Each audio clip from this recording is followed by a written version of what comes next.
Hi, welcome back to the QPR view. I'm pretty sure if Sunderland and QPR had been playing all throughout that whole international break, there still would have been a goal 2 weeks on.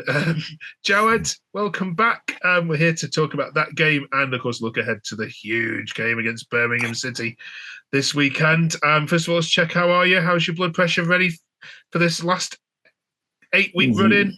Yeah, it's the calm before the storm, I think. I think we've kind of had 2 weeks where we can kind of relax a bit. And then I think come Thursday, there's going to be quite a few nerves around.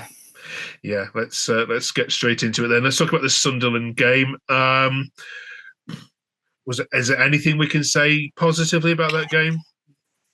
We kept a clean sheet. It's probably about the only positive. But we had chances in the second half, especially Willock's chance late on was probably the one that we'll look back at. But it wasn't a classic. Sunderland were dreadful, one of the worst sides I've seen this season.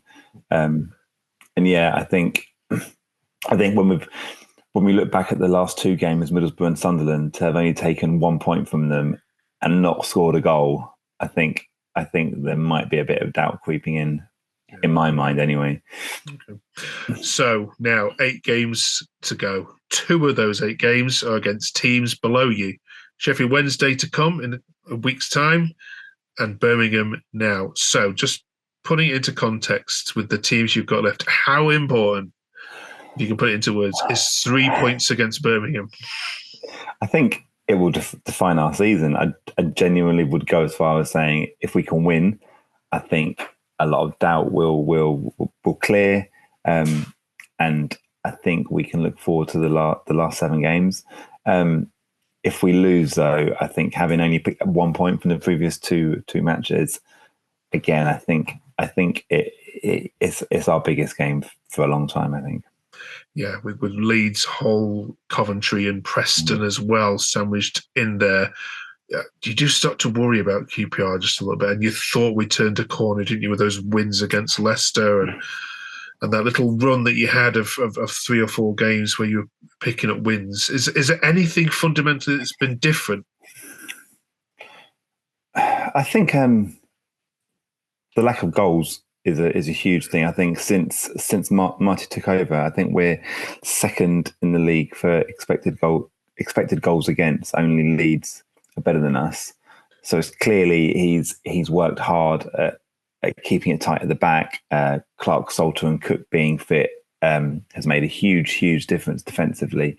And it's just going forward. He's not really found the striker that can lead the line, really. He's tried Dykes, he's tried Frey, he's tried Armstrong. And I've got a feeling on Friday he'll probably settle for Armstrong just because he adds that little bit of pace, and I don't think defenders enjoy playing against him. But yeah, the next 4 games are absolutely huge.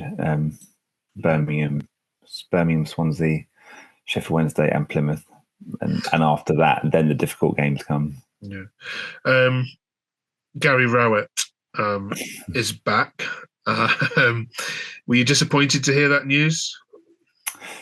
Yeah, I think we could have done with it being a week earlier, the fixture, before they could have made that change.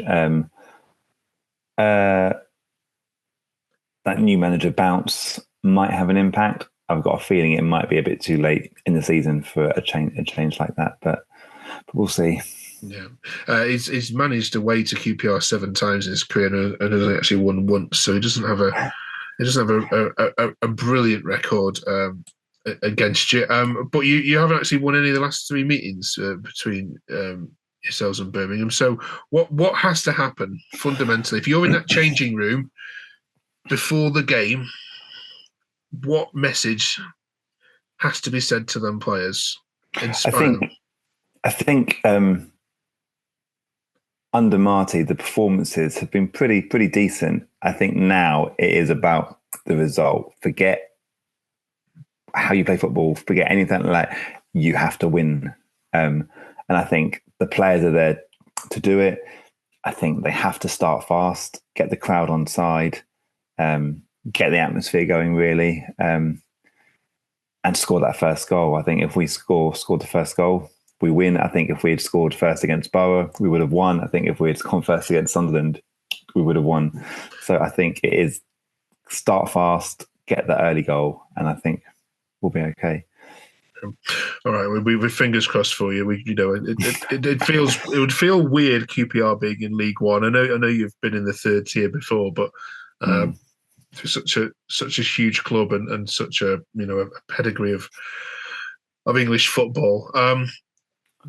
What percentage chances do you give yourselves of being in the league next year?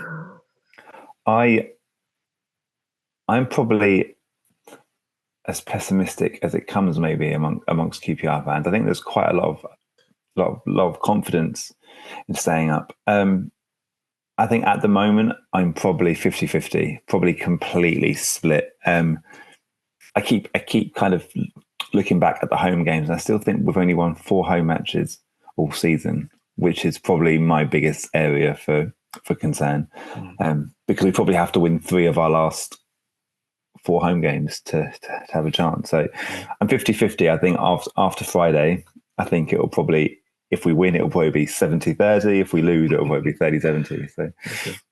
All right. Well, I typical QPR, I think what's going to probably happen is you'll lose to Birmingham and then go and beat Swansea on Easter Monday. It'll cancel each other out. All right, let's get some score predictions. And I want to ask you about club versus country. What do you think? I think it's a game that both teams are going to be afraid to lose. I think I'm going to go a 1-1 draw. Okay. All right. Can I ask you before you go about England versus QPR? I think you took your son, didn't you, to the England-Brazil game? Yeah. Did he enjoy it? He enjoyed it. He loved it. Yeah, his first ever trip to Wembley. But yeah, it wasn't a great game, was it? No, not at all. Obviously, we're exploring with the Championship sides this year that how many of them would put their club above country. Where do you stand on this debate? Would you sooner QPR get promoted, or would you sooner England win something?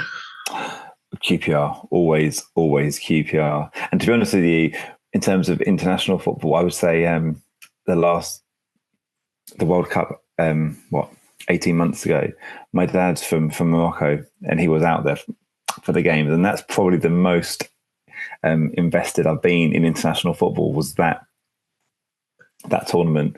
Always QPR. And I found watching England on Saturday, it's weird watching football that you're not really invested in being in the stadium. I think the atmosphere at the game kind of spoke volumes, I think, about people's views, especially other friendly. I don't think there's much. Yeah. Okay. All right. Well, really good luck against Birmingham. If you're a QPR fan that hasn't yet subscribed, please do so. We are really looking and hoping that we have lots of QPR comments and likes on the remaining 6 outputs that we're going to have from this channel, as Jawad goes through it all for you and then comes back each week to talk about it, as he has done all season. So thank you if you have subscribed already. If you haven't, please do so now, and then put a like and a comment about just what your percentage view is on how well QPR will stay up this season. Thank you, Jawad. Good luck. We'll talk to you next week. Thank you. Cheers, Mark.